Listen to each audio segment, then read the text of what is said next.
Jadi puasa tidak wajib atas orang gila.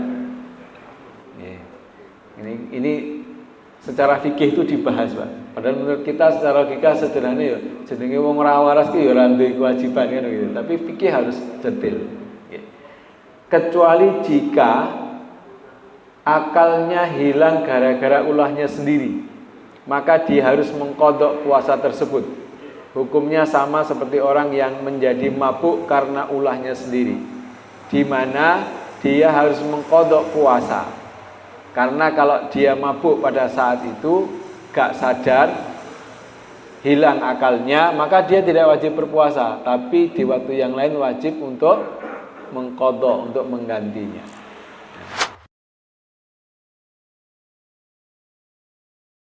Bismillahirrahmanirrahim. Assalamualaikum warahmatullahi wabarakatuh.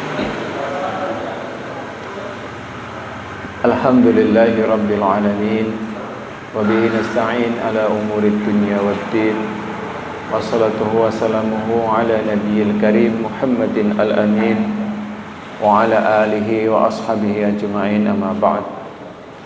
Rabbi shrah li sadri wa yassir li amri wahlul 'uqdatam min lisani yafqahu qawli. Rabbana zidna ilma warzuqna fahma. Para rawuh ingkang dipun muliakan Allah Subhanahu wa taala, monggo sareng-sareng kita bika lan kita milai majelis kula panjenengan dalu menika kanthi waosan basmalah ugi selawat. Bismillahirrahmanirrahim. Allahumma shalli wa sallim wa barik ala sayyidina Muhammad.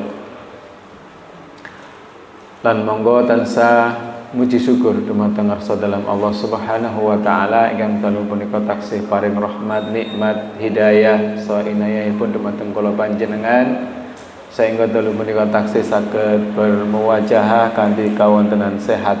Alhamdulillah. Lan monggo salawat ugi salam kita sampun dumateng junjungan kula panjenengan baginda Nabi Muhammad sallallahu alaihi wasallam. Kagem keberkahan majelis kula panjenengan dalu punika lan kagem keberkahan kula lan keluarga saha panjenengan sedaya, monggo nyuwun dumateng Allah Subhanahu wa taala kanthi fadilah waosan suratul Fatihah. Ala hadiniyah wa kulli niyatin salihah. Al-Fatihah. A'udzu billahi minasyaitonir rajim. Bismillahirrahmanirrahim. Alhamdulillahi rabbil alamin. Ar-Rahmanir Rahim. Maliki yaumiddin. Iyyaka na'budu wa iyyaka nasta'in. Ihdinas siratal mustaqim. Siratal ladzina an'amta 'alaihim ghairil maghdubi 'alaihim waladdallin. Amin. Jamaah kang dipun muliakan Allah Subhanahu wa taala, kalau punika kita lajengaken bab fikih puasa nggih. Sekedap malih kan insyaallah minggu depan kita sudah memasuki bulan Ramadan. Kados donga ingkang tansah kula panjenengan sedaya panjataken, Allahumma barik lana fi Rajab, mulai wulan Rajab nika, wa Sya'bana lan Sya'ban menika, wa balikna Ramadan. Mugi-mugi Allah dugekaken kula lan panjenengan sedaya mlebet wonten ing wulan Ramadan. Dan sebagai bentuk rasa syukur, rasa wujud dari kegembiraan kita bahwa Ramadan akan datang, maka diantaranya adalah kita kembali mengkaji, buka malih bab tentang fikih puasa. Supados puasa kula panjenengan ing Ramadan ing ngajeng nika langkung mantep, soalnya berdasarkan ilmu. Istilah tiyang nika nek anu nika nganyari. Napa nganyari senjata. Senjatane niku nggih napa menika Pak? Pengetahuan kita tentang puasa itu sendiri. Bahwa puasa Ramadan adalah sesuatu yang wajib dari Allah Subhanahu wa taala, sebagaimana kutiba alaikumusiyam, bahwa diwajibkan atas kita berpuasa oleh Allah Subhanahu wa taala. Makanya kita berusaha untuk menjalankan kewajiban puasa itu dengan sebaik-baiknya. Di luar itu, bulan Ramadan adalah bulan yang penuh dengan keistimewaan.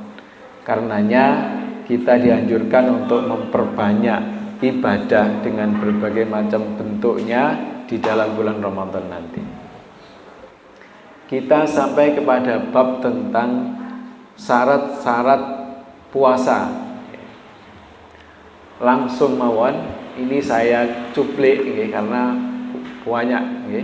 Langsung saya cuplik kesimpulan tentang syarat dan syarat wajib dan syarat sahnya puasa menurut madhab Imam Asy-Syafi'i. Karena ini yang kita ikuti. Menurut mazhab Asy-Syafi'i, syarat-syarat puasa ada dua macam.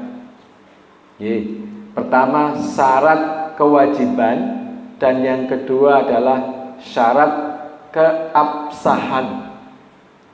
Syarat wajibnya puasa dan syarat puasa itu menjadi sah atau keabsahannya. Sedangkan syarat kewajiban puasa itu ada 4. Yang pertama, beragama Islam. Itu pasti. Orang yang non muslim, orang kafir itu tidak wajib puasa. Karena kewajiban puasa ini diwajibkan oleh Allah atas orang-orang yang beriman. Jadi orang kafir itu tidak dituntut untuk mengerjakan puasa sebagaimana kewajiban-kewajiban yang lain, sholat, zakat dan sebagainya. Yang kedua, syarat wajibnya puasa itu baligh. Baligh itu apa, Pak? Dewasa, sudah mampu diberikan beban, mukallaf. Jadi puasa itu tidak wajib atas anak kecil, tapi hendaknya mereka disuruh untuk berpuasa sebagai pelajaran mulai ketika mereka berumur 7 tahun, sebagaimana halnya sholat. Dan boleh dipukul jika tidak berpuasa pada umur 10 tahun.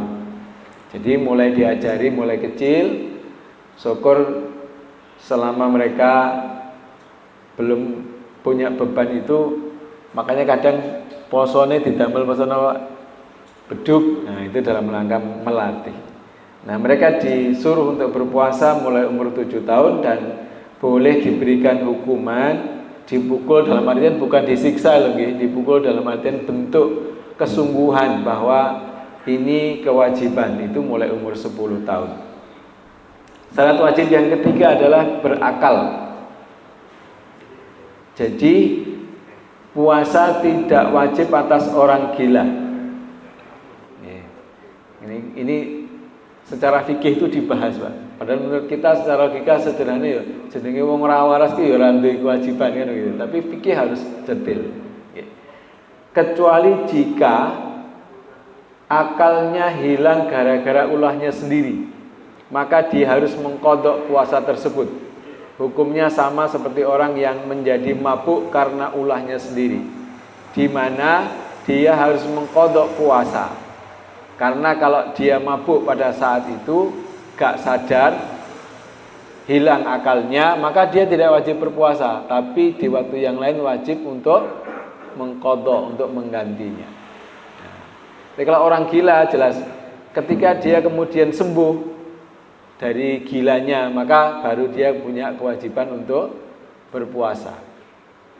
Nah, kalau orang yang non muslim tadi, orang kafir tadi, kemudian di tengah-tengah bulan Ramadan, misalnya tanggal 10 atau tanggal 15 dia masuk Islam, maka dia wajib berpuasa tanpa mengqadha yang dia tinggalkan ketika dia belum masuk Islam. Jadi kewajibannya dia adalah mulai saat dia masuk Islam.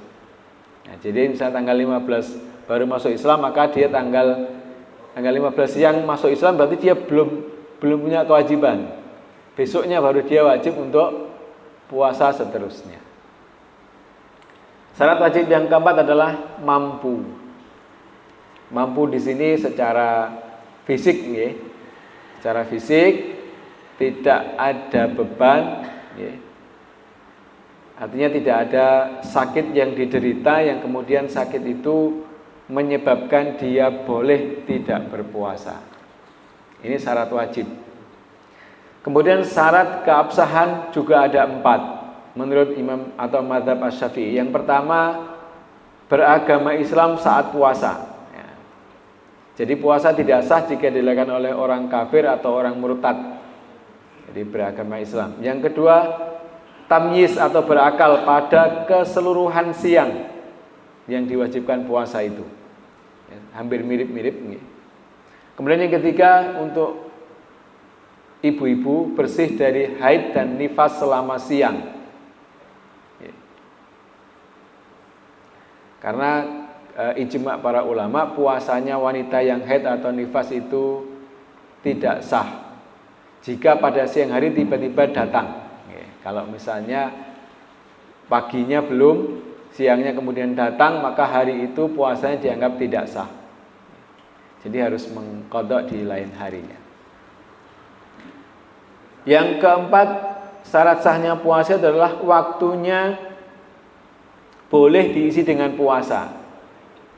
Jadi tidak pada hari yang dilarang untuk berpuasa. Jadi misalnya hari raya Idul Fitri atau Idul Adha itu nggak boleh berpuasa, tidak sah. Nah ini menurut Madzhab Asy-Syafi'i tentang syarat wajib dan syarat sahnya puasa.